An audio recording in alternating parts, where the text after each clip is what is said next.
It's time for Flash War, Prelude, and in the aftermath of Perfect Storm. So basically, if you're joining us for the first time, there was a recent storyline in which Barry Allen lost his powers and gained them back.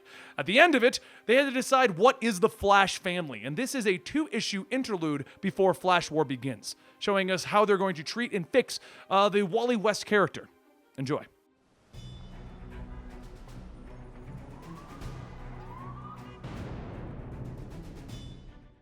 In our last video, we watched as Gorilla Grodd set his sights on Central City, wanting to claim Barry's Speed Force for his own. After having his powers stripped of him, Barry had to work with Mina, Godspeed, and the other speedsters in order to get his powers back, and put an end to Grodd's plans. But many years into the future, a mysterious figure looks on all things Barry has done as a hero, and is looking to erase it from existence. As the sun rises over Central City, Wally walks through the city to an old flower shop that he used to buy flowers from. He asks the old man working there if he's open, and the man tells him to look around. Does he look like he's open?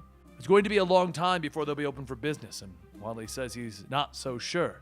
This is Central City, after all. And just a few seconds later, Barry, Avery, and Wallace all run by fixing and putting everything back into place across the city. The old man looks at his newly repaired shop, and he says, "Well, I'll be. Looks like I am open. How about some tulips?" Flash himself helped save these. Not everyone is enjoying the new city, though, and there's one person in particular. Her name is Mina, and she's now locked away in Iron Heights. Mina takes a seat in the meeting room, and she tells Barry that she knows why he's here. She doesn't need him to try and save her.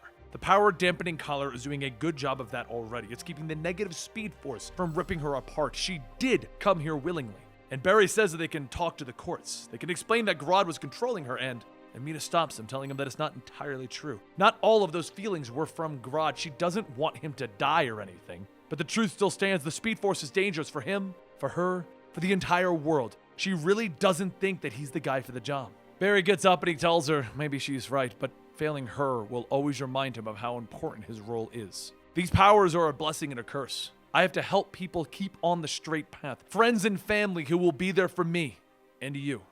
As he opens the door, Wallace and Avery run in hugging Mina. And Mina tells him that she's so sorry for what she's done. Meanwhile, Godspeed stops for a moment when he hears a voice. The voice tells him that he is a man reborn in the storm, and yet he hoped to perish in one. However, you were saved, all because you seek redemption. Godspeed pulls his mask down, asking, "Who's there?" And the voice continues telling him, "We can help you solve your brother's murder, help you correct your mistakes, help you become a hero, Godspeed." And Godspeed tells him, "I'm listening." But while everything begins to settle down in the city, Barry heads back to his old office at the police station to find Iris already there. He asks how she knew that he would be here, and Iris says that he's the Flash, not Batman. He stomps around when he stress paces. She can hear him through the wall. Barry sighs and says that he never got to finish their conversation before the storm happened. Before Grodd, I thought the only thing that made me special were my powers. And I thought that if you knew who I was worried that you would see Barry Allen as nothing. Iris sighs, telling him to come here, and then touches the ring, letting out the Flash costume, telling him to tell her all about the Flash. That's what she asked at his mother's grave. She wants to know everything about his life as the Flash. He kept him from her for so long. She needs to know what his life is like. She picks up the costume and looks at the earpieces and tells him. Right before time stopped, he was telling her about these. What kind of music does the Flash listen to? Barry tells her to wait a second, and as Iris spins the dial, there's a click. And a speech from Neil deGrasse Tyson begins to play about walking around the universe. Iris asks him, "You listen to audiobooks by Neil deGrasse Tyson? You're such a nerd." And then she kisses him. As Iris leans back, she tells Barry that she wasn't just asking him to talk about the Flash for her, but for him as well. Barry Allen doesn't see himself as a hero. He empathizes with people and sees what's special in everyone, and she's worried that that wasn't real. All she wanted to know is that even with him being the Flash, the Barry Allen part was still real, right? She fell in love with Barry and not the Flash. Barry smiles and tells her that she's right. He's not sure why he ever tried to keep anything from her, which is why he's going to tell her everything for real this time. He motions towards the door and through it. Wally West walks in holding a bouquet of tulips. Iris says, "Wait, he's the one who's been sending her flowers every week?" And Barry begins to explain who he is. But Iris says that she already knows. He's the other Flash. His hair's a dead giveaway. He saved her from Grodd and left before she could thank him. Wally stumbles over his words for a moment, and then he hands the bouquet, stating, "I can't do this again. I'm sorry." As Wally turns away, Iris stops him and turns him around and tells him, "Don't run, Wally." Wally asks, You remember me?" And Iris hugs him, telling him, "It's okay. Everything's gonna be okay now. You look just like Rudy. God, I have so many questions for you, but first, where's everyone else?" Barry asks, "Who else?" And Wally asks, "Who are you?" But before he could finish, he feels a sharp pain in his head, and then he says, "It's too much. I remember everything."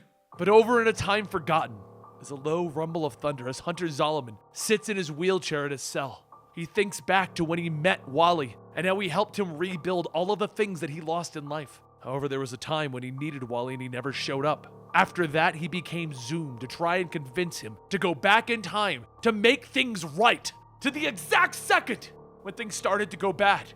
But Wally, he rejected his friend. Hunter closes his eyes and he continues to think back. And then he starts to hear loud noises coming from outside his cell.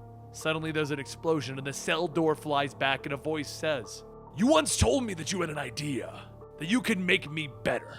Is the student ready to become the teacher?" Hunter looks and he sees Eobard Thawne, the man obsessed with the original Flash, Barry Allen, the original Reverse Flash. They both have been disappointed by the Flash in the past, and together, maybe they can finally put both Flashes on the road to becoming a better hero.